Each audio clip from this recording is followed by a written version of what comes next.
আল্লামা মুহাম্মদ আলী সাবুদের কথা বললাম, তিনি বলেছেন মানুষের কল্যাণের জন্য। তাহলে আমার আপনার সদা সর্বদা মিশন এবং ভিশন হবে প্রতিটা মানুষের কল্যাণ সাধন করা, প্রতিটা মানুষের উপকার করা। আমার আপনার দ্বারা কারো যেন কোনো ক্ষতি না হয়, সেই উপকারটা যত তুচ্ছ হোক না কেন, যত ছোট হোক না কেন, তারপরে আমার আপনার কাজ হবে কি মানুষের উপকার করা। বলেন ইনশাআল্লাহ।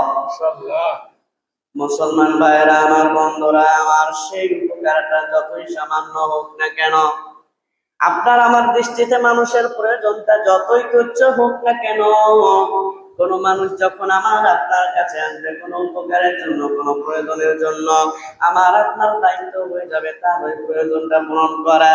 বিভিন্ন সময়ে মানুষেরা আমাকে আপনাকে ডাকেন, বিভিন্ন প্রয়োজনে আমার আপনার কাছে আল্লাহর বান্দারা আসে, আমার আপনার পক্ষে সম্ভব হলে সেই উপকারটা যেন আমরা করি। বলেন ইনশাআল্লাহ।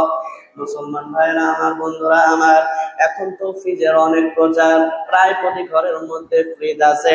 কিন্তু আজকে থেকে 10 বছর আগের কথা যদি চিন্তা করেন ভাই, ওই সময় আপনার বাড়ির আশেপাশে অনেক বাড়িতেই কিন্তু ফ্রিজ ছিল না। কথা বলেন ঠিক কিনা? ওই সময় আপনার প্রতিবেশী, আপনার আশেপাশের অনেক মানুষ আপনার কাছে এক টুকরা মাছ নিয়ে এসেছে, ভাই আমার ফ্রিজের মধ্যে রেখে দেন। অথবা মা বোনের কাছে এসে বলেছে আপা, অথবা বলেছে চাচি এই ফ্রিজে মাংস রেখে দেন, কয়দিন পরে আমার মেয়ের জামাই আসবে, এই মাংসটা তখন আমি নিয়ে নিব। উপকারটা কিন্তু আমার আপনার কাছে খুবই সামান্য মনে হচ্ছে, আমার আপনার জন্য খুবই তুচ্ছ মনে হচ্ছে। ওই সময়ে মানুষগুলো দুই ভাগে ভাগ হয়ে গিয়েছিল, কিছু মানুষ দিয়ে সুন্দর করে রেখে দিয়েছে, আবার যেই দিন চেয়েছে সেই দিন দিয়েছে। আবার কিছু মানুষ এমন ছিল, যখন বলতে এসেছে এইটা একটু রেখে দেন ফ্রিজে, 2 দিন পরে নেই। আল্লাহর এমন বান্দি এমন খুঁজে পাওয়া যাবে ওই মানুষগুলোর সাথে দুর্ব্যবহার করেছে। কথা বলেন ঠিক কিনা? তাহলে এই যে সামান্য একটা উপকার, এই উপকারও যদি আল্লাহর কোন বান্দা বান্দে আপনার কাছে চায়, আমার আপনার উচিত হবে এই সামান্য পরিমাণ উপকার করা।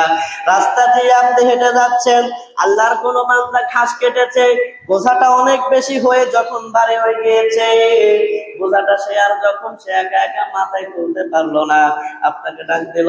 আপনার উচিত হবে এই বোঝাটা তার মাথায় উঠিয়ে দিয়ে তাকে সাহায্য করা। কথা বলেন ঠিক কিনা?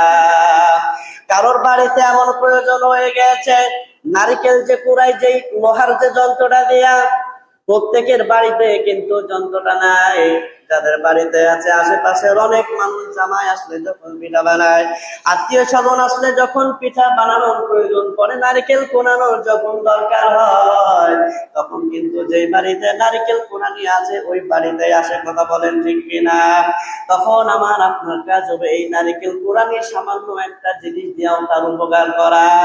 কোনো মানুষ অনেক সময় এমন আসে, বিদ্যুতের লাইন এখন না আছে কিনা বোঝা যাচ্ছে না, এটার জন্য একটা চেষ্টার প্রয়োজন, কারেন্ট আছে কি নাই। এটা যার বাসায় আছে আর যার বাসায় নাই, যার বাসায় নাই সে কিন্তু যার বাসায় আছে তার বাসায় নেওয়ার জন্য যায়। কথা বলেন ঠিক কিনা? তখন আল্লাহর অনেক বান্দার সাথে সাথে দেয়া দেয়। আবার অনেক বান্দা মুখটা কালা করে, বাজে ব্যবহার করে মানুষদেরকে তার বাড়ি থেকে তাড়ায় দেয়। কথা বলেন ঠিক কিনা?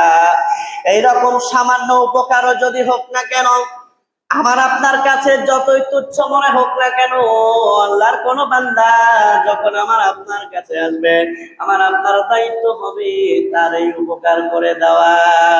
মুসলমান ভাইরা আমার, বন্ধুরা আমার, আল্লাহর নবী সাহাবী হযরত জাবির ইবনে আব্দুল্লাহ রাদিয়াল্লাহু তাআলা আনহু বলেন, লাদাগাত মিন্না রাজুলুন আকরাবুন ওয়া নাহু কুন্না জুলুসুন মা'a রাসূলিল্লাহি সাল্লাল্লাহু আলাইহি ওয়াসাল্লাম।